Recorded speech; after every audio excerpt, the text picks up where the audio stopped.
প্রিয় শিক্ষার্থীরা, এর আগের ক্লাসে আমরা তোমাদের পদার্থবিজ্ঞানের তৃতীয় অধ্যায় অর্থাৎ বল অধ্যায়ের নিউটনের প্রথম সূত্র নিয়ে আলোচনা করেছিলাম। আজ আমরা আলোচনা করব নিউটনের দ্বিতীয় সূত্র নিয়ে। নিউটনের দ্বিতীয় সূত্র এমন একটা গুরুত্বপূর্ণ জিনিস যেটার উপরে তোমাদের অনেক অঙ্ক করতে হয়। আমরা সেই ফর্মুলা নিয়ে আজকে আলোচনা করব। তোমরা জানো যে নিউটনের দ্বিতীয় সূত্রে বলা হয়েছে কোনো বস্তুর ভরবেগের পরিবর্তনের হার বস্তুর উপর প্রযুক্ত বলের সমানুপাতিক।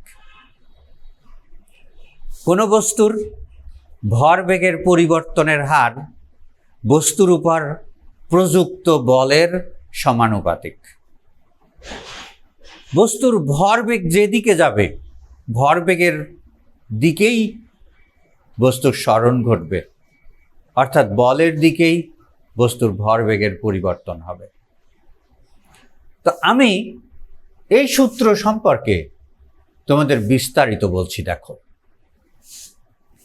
ধরা যাক একটা বস্তু ইউ আদিবেগে চলছে। মনে করো একটা বস্তু ইউ আদিবেগে চলছে। এই বস্তুর উপর এফ বল প্রয়োগ করা হলো। একটা বস্তু ইউ আদিবেগে চলছে এবং বস্তুর উপর এফ বল প্রয়োগ করা হলো। টি সময় পর বস্তুর শেষ বেগ ভি হয়ে গেল। আমি আবার বলছি, একটি বস্তু ইউ আদিবেগে চলছিল এবং ওই অবস্থায় বস্তুর উপর এফ বল প্রয়োগ করা হলো। এফ বল প্রয়োগ করার পরে ঠিক টি সময় পরে আমরা দেখলাম যে বস্তুটা ভি বেগ প্রাপ্ত হয়েছে। তাহলে আমরা লিখতে পারি, আচ্ছা, এখন যদি ওই বস্তুটার ভর এম হয়ে থাকে, ধরা যাক বস্তুর ভর হচ্ছে এম, তাহলে দেখো তো আমরা লিখতে পারি বস্তুর আদি ভরবেগ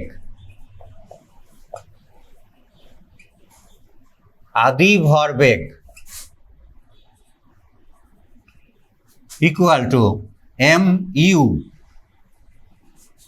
বস্তুর শেষ ভরবেগ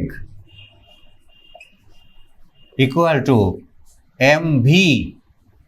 কারণ আদি ভরবেগ হলো আদিবেগ এবং ভরের গুণফল, আর শেষ ভরবেগ হলো শেষ বেগ এবং ভরের গুণফল।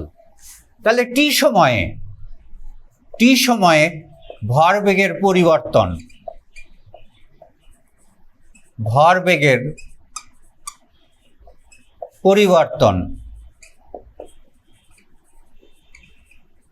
কতটুকু হলো?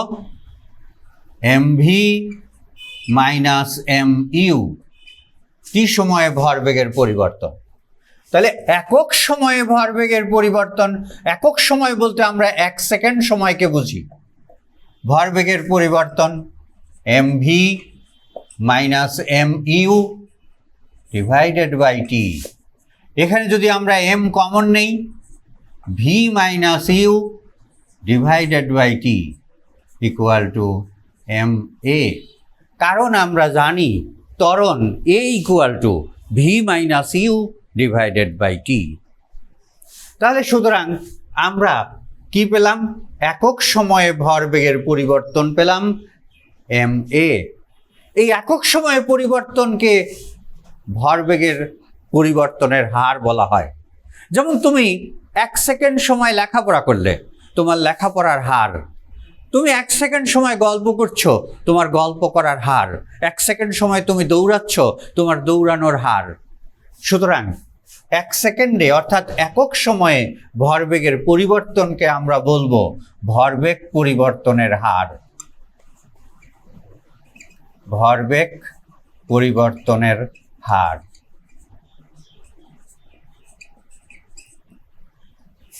এখন লক্ষ্য করো, যে ভরবেগ পরিবর্তনের হার হচ্ছে ma।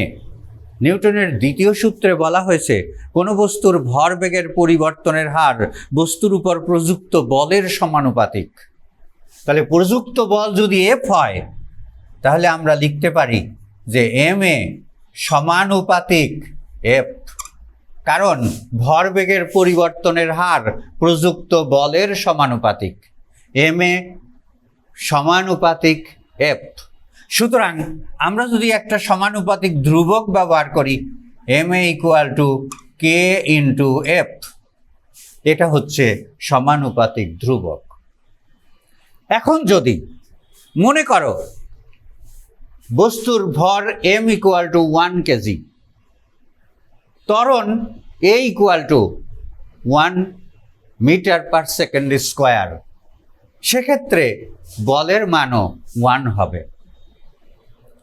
যদি বস্তুর ভর, আমি আবার বলছি, বস্তুর ভর যদি m = 1 কেজি হয়, ত্বরণ a = যদি 1 মিটার/সেকেন্ড² হয়, তাহলে F = 1 নিউটন হবে। 1 নিউটন হবে। সেক্ষেত্রে আমরা এই সমীকরণে থেকে k এর মান বের করতে পারি, যেমন 1 × 1 = k × 1, অতএব k = 1। এ থেকে দেখো আমাদের বলা হয়েছিল ma = k × F। এখন এই সমীকরণে যদি k এর মান বসায় দেই তাহলে ma = 1 × F, অর্থাৎ F = ma। তোমরা দেখতে পাচ্ছ যে নিউটনের দ্বিতীয় সূত্র থেকে আমরা F = ma সমীকরণ প্রতিপাদন করলাম। খুব সহজ ব্যাপার। আর এই সমীকরণের উপরে তোমাদের অনেক অঙ্ক করতে হবে। তা আশা করি আমরা এভাবে পদার্থবিজ্ঞানের প্রতিটি বিষয় তোমাদের সাথে আলোচনা করব। এতে তোমাদের সাফল্য নিশ্চিত হবে ইনশাআল্লাহ। তোমরা যদি নিয়মিতভাবে আমাদের এই চ্যানেলটা অনুসরণ করো তাহলে তোমরা এই বিষয়গুলো সহজেই অনুধাবন করতে পারবে। আমি তোমাদের অনুরোধ করব আমাদের চ্যানেলটি সাবস্ক্রাইব করে আমাদের সাথে থাকো। ইনশাআল্লাহ সাফল্য তোমাদের আসবেই।